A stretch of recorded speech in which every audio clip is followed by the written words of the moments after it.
BJP के प्रवक्ता राजीव पांडे जी से। किस तरीके से देख रहे हैं आप यहाँ पर कांग्रेस की तरफ से आरएसएस का कंधा इस्तेमाल कर निशाने पर तो बीजेपी को ही लिया जा रहा है, ये कहते हुए कि साहब संविधान बचाने का काम कांग्रेस ने किया और बीजेपी जिस विचारधारा से आती है, आरएसएस वाली विचारधारा, वो तो सीधा सवाल पूछ रहे हैं। मल्लिकार्जुन खड़गे कह रहे हैं कि ये सच नहीं है कि आरएसएस ने कहा था कि बाबा साहेब अम्बेडकर ने जो संविधान लिखा है वो गलत लिखा गया है।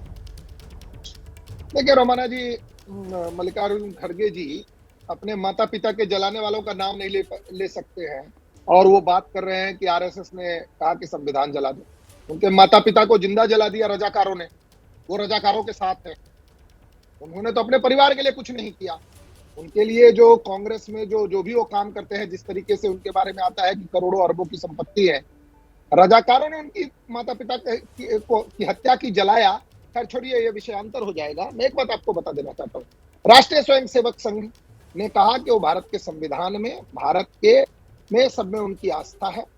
और जहां तक बात है कि भारत के संविधान को तोड़ने मरोड़ने का काम, आप अगर 42nd और 44th अमेंडमेंट देखेंगे तो आपको पता चलेगा कि बाबा साहब के अंबेडकर के संविधान की आत्मा जो प्रियम्बल है, उसको इंदिरा जी ने प्रियम्बल को ही बदल दिया।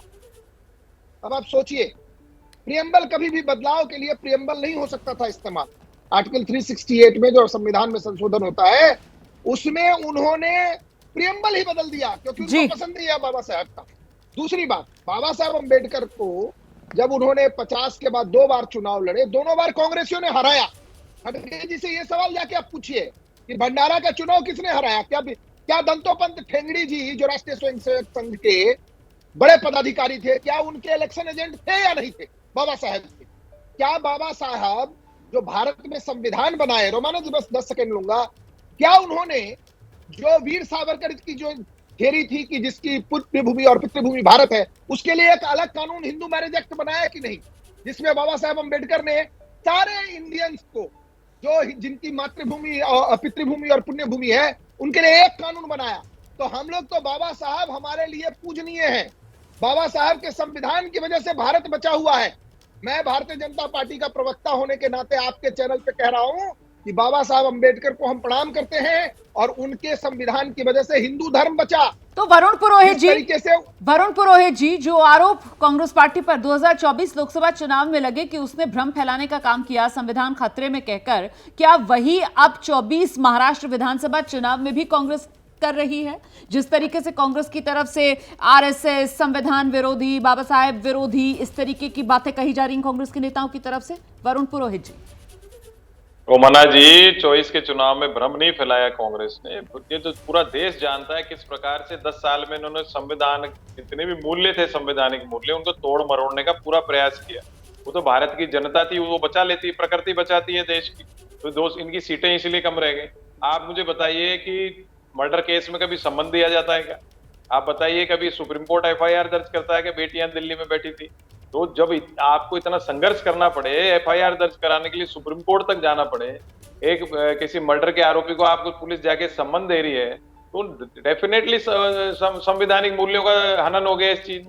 रही बात, अभी खुद ही देखिए आरएसएस पे आरोप लगाया गया है। आरएसएस का तो कोई प्रवक्ता आया नहीं है, बीजेपी भारतीय जनता पार्टी उसका स्पष्टीकरण दे रही है। इसका मतलब ये क्लियर है कि पेरेंट ऑर्गेनाइजेशन इनका आरएसएस यानी कि राष्ट्रीय स्वयंसेवक संघ है। संघ की मैं बाला साहब देवरस के जमाने से तो मैं देख रहा हूं संघ को, और गुरुजी गोलवेलकर की भी मैंने बातें सुनी है। संघ की एक सामाजिक प्रतिष्ठा हुआ करती थी, जो मोदी काल में 10 साल में संघ की सामाजिक प्रतिष्ठा को ठेस पहुंची है, इसलिए आज ये सब बातें हो रही हैं। आप मुझे बताइए, जितना ये अम्बेडकर जी को, बाबा साहब अम्बेडकर जी को आज पूजने लगे हैं, ये तिरंगा तो फहराया नहीं इन्होंने इतने साल तक, अब तिरंगे भी याद आ रहे हैं, बाबा साहब अम्बेडकर भी याद आ रहे हैं। तो जो हुसैन दलवाई जी ने प्रश्न उठाए बलराज मधोक जी के संदर्भ में, जिनको इन्होंने साइड पकड़ा दी गई थी, उन्होंने क्या क्या किताबों में लिखा है, उस पे पंडित दीनदयाल उपाध्याय तो मेरे खेत के गांव के पास में इन्होंने दान किया है, जहां इन्होंने अभी बनाया है वो सारा। तो उनके हत्या के आरोप की जो इन्होंने बात की, तो भाई 10 साल से आपकी सरकार, पहले अटल जी की सरकार, आप क्यों नहीं उसको खुलासा करते उस रिपोर्ट का? तो उन्होंने जो आरोप लगाए, मैं समझता हूँ ठीक लगाए, लेकिन उन्होंने एक ये भी कहा कि मेरे पास प्रूफ है कि आरएसएस यानी कि संघ जो है टेररिस्ट ऑर्गेनाइजेशन है, तो इनको उनपे मुकदमा करना चाहिए। न्याय प्रणाली में अगर इनका विश्वास है, मुझे नहीं लगता इनका है न्याय प्रणाली में विश्वास, क्यों तो बुलडोजर में विश्वास रखते हैं। है तो आप जाइए कोर्ट में। सर आप जो बात कह रहे हैं जरा आगे बढ़ लेते हैं ना, सौरभ मालवीय जी का रुख कर लेते हैं और सौरभ मालवीय जी से समझ लेते हैं। हुसैन दलवाई जो आरोप लगा रहे हैं, मतलब वो कह रहे हैं कि हिंदू नहीं आतंकवादी, आरएसएस लेकिन आतंकवादी जरूर है। वो तो आरएसएस को सीधे सीधे कटघरे में खड़ा कर रहे हैं। और वो जो सबूतों का जिक्र कर रहे हैं, तो उनके पास सबूत क्या है बताने के लिए? मीडिया के सामने आकर जो कह रहे हैं उसमें तो वो 1984 दिल्ली दंगों का जिक्र कर रहे हैं। कह रहे हैं 1984 दिल्ली में जो दंगे हुए थे, जिस तरीके से जो सिख समुदाय के लोग हैं उनको निशाने पर लिया गया था, उस मामले में दिल्ली में एफआईआर 49 एफआईआर जो आरएसएस से जुड़े लोगों पर हुई, इसका जिक्र करते हुए वो आरएसएस को आतंकवादी संगठन करार दे रहे हैं। सौरभ मालवीय जी, रुमाना जी, हुसैन दलवाई की मानसिक स्थिति बिगड़ी हुई है और उनके तार अपराधियों से जुड़े हुए हैं। ये उनकी भाषा नहीं है, ये अपराधियों की भाषा है जहां से वो जुड़े हुए हैं। इसलिए मुझे लगता है कि सबसे पहले तो वो सरकार को गंभीरता से ध्यान लेनी चाहिए, उनके दल को ध्यान देनी चाहिए और उनकी जांच करानी चाहिए कि वो कहां से जुड़े हैं और क्या कर रहे हैं। और रही बात पुरोहित जी जो कह रहे हैं मुकदमा कर दे, एफआईआर दर्ज करे, अरे ऐसे सिरफिरे के बारे में मुकदमा क्यों करना भाई? आरएसएस ऐसे सिरफिरों के बयान से मुकदमा करेगी? नहीं, आरएसएस एक सामाजिक संगठन है, एक सांस्कृतिक संगठन है और इस देश को शक्तिशाली बनाने के लिए और इस देश के विकास में प्रत्येक व्यक्तियों को मुख्य धारा में उनके अमन चैन सुख शांति के लिए काम करने वाली एक सांस्कृतिक संगठन है। उस काम को कर रहे हैं और करते रहेंगे। इसलिए ना पुरोहित जी के सर्टिफिकेट की जरूरत है और ना ऐसे सिरफिरे मानसिक रूप से पागल और जिसका आतंकवादियों से साठगांठ है या शिक्षण प्रशिक्षण हो रहा है या धन उगाही कर रहे हैं या क्या कर रहे हैं दलवाई, वो जाने। इसलिए मुझे नहीं लगता कि हम गंभीरता से उस पर सोचने वाले हैं, विचार करने वाले हैं।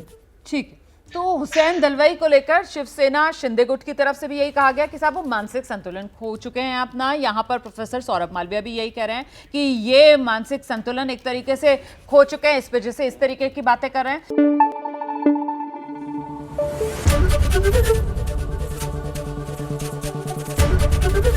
एबीपी न्यूज आपको रखे आगे।